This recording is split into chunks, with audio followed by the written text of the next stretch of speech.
Hello दोस्तों, the knowledge YouTube channel में आपका बहुत बहुत स्वागत है। और जापान के ओसाका शहर के निकट किसी गांव में एक जैन मास्टर रहते थे।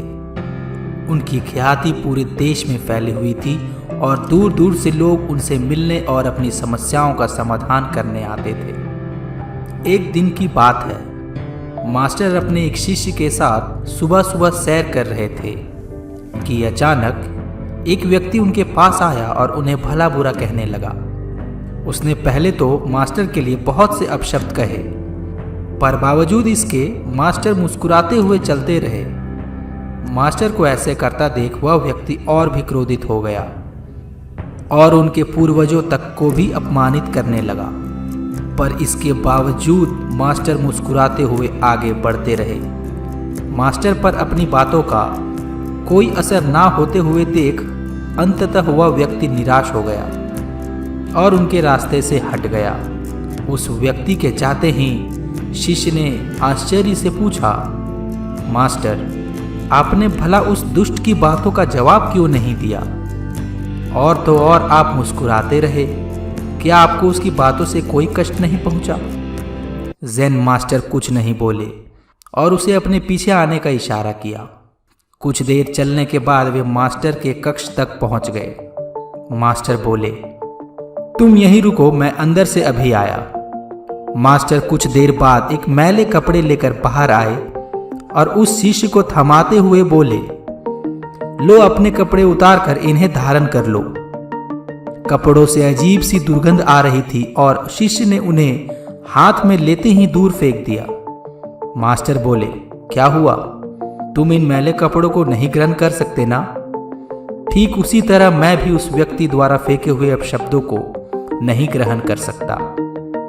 इतना याद रखो कि यदि तुम किसी के बिना मतलब भला बुरा कहने पर स्वयं भी क्रोधित हो जाते हो, तो इसका अर्थ है कि तुम अपने साफ सुथरे वस्त्रों की जगह उसके फेंके फटे पुराने मैले कपड़ों को धारण कर रहे हो। दोस्तों, किसी के अपशब्दों से हमें बिल्कुल भी विचलित नहीं होना चाहिए। हमारे मन और तन पर सिर्फ हमारा ही कंट्रोल होना चाहिए। अगर आप किसी भी चीज़ में फोकस नहीं कर पा रहे हो, तो सबसे पहले किसी भी चीज़ में पूरी तरह से शामिल होने की कोशिश कीजिए। अगर आप किसी चीज़ में गहराई से शामिल हैं, तो फोकस अपने आप आ जाएगी। जहां आप पूरी तरह शामिल नहीं हैं, वहां अगर आप फोकस रहने की कोशिश भी करते हैं, तो यह एक तरह से प्रेशर होगा, फोकस नहीं आएगी। चलिए इसे एक एग्जाम्पल के तौर पर समझते हैं। अधिकतर बच्चों को उनकी पुस्तकें एक प्रेशर जैसी लगती है। इसका ये कारण नहीं है कि उसमें जो लिखा है वह रोमांचक नहीं है। कई अद्भुत बातें छोटी सी पुस्तक में भरी होती है, पर उनके लिखे जाने का ढंग ऐसा होता है कि वे रुचिकर नहीं लगती। ये बस इसलिए है कि वे उस ढंग से लिखी जाती है। अगर आप बच्चों को किसी चीज़ में पूरी तरह से शामिल करा सकें, तो आपको उनकी फोकस के बारे में चिंता करने की ज़रूरत नहीं है। दोस्तों, एक बात और है कि अगर आप किसी चीज़ से जुड़े बिना और उसमें पूरी तरह से शामिल हुए बिना उस पर फोकस होने की कोशिश करते हैं, तो ये सिर्फ आपकी प्रेशर को बढ़ाएगा, ये आपकी खुशहाली को नहीं बढ़ाएगा। जब आप किसी चीज़ पर फोकस होना चाहते हैं, उस पर फोकस लाने की बजाय कुछ ऐसा होना चाहिए कि उसके और आपके जीवन के बीच प्यार का संबंध हो जाए। मान लीजिए कि आपको किसी लड़की से प्यार हो गया हो, तो क्या मुझे आपको ये बताना पड़ेगा कि आप उस लड़की पर फोकस बनाए रखें? नहीं ना, क्योंकि वो पहले ही आपके मन पर राज कर रही होगी। तो आपको बस उस चीज के साथ प्यार में पड़ना होगा, तभी आपकी फोकस सही रहेगी। और आप अगर बुद्धिमत से काम करें, तो आप देखेंगे कि आप जिस भी चीज को चाहें उस चीज के साथ प्यार में पड़ सकते हैं और फिर फोकस अपने आप ही आ जाएगी। हम सब की नज़र में लक्ष्य यानी सक्सेस का अपना एक अलग मतलब होता है। उसके लिए हमारी अपनी एक अलग परिभाषा होती है। हो सकता है किसी के लिए एक अच्छी नौकरी, तो किसी के लिए एक मकान खरीद लेना एक लक्ष्य हो। लेकिन क्या ये सब वाकई एक लक्ष्य है?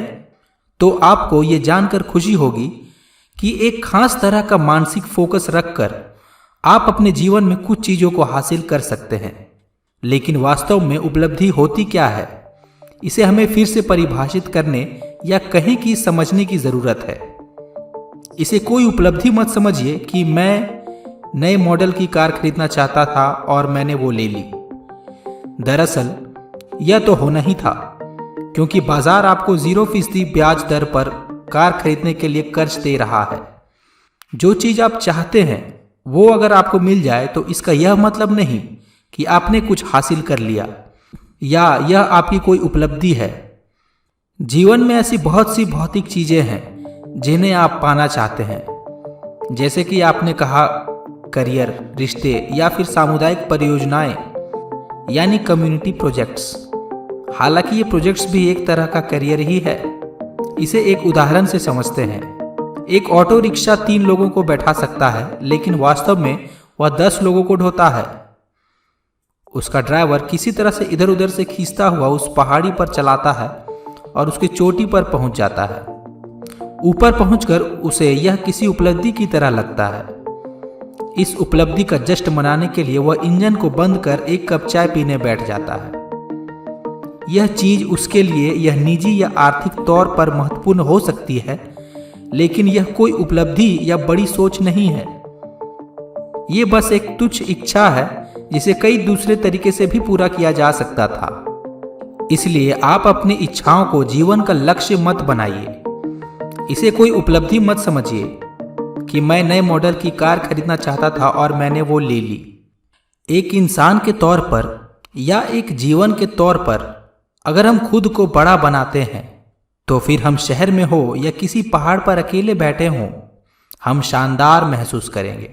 और हमें अपने जीवन में आगे के लिए यही नज़रिया रखना चाहिए। तो आज के लिए बस इतना ही। अगर यह वीडियो आपको अच्छी लगी हो तो लाइक और सब्सक्राइब ज़रूर करें। बहुत बहुत धन्यवाद।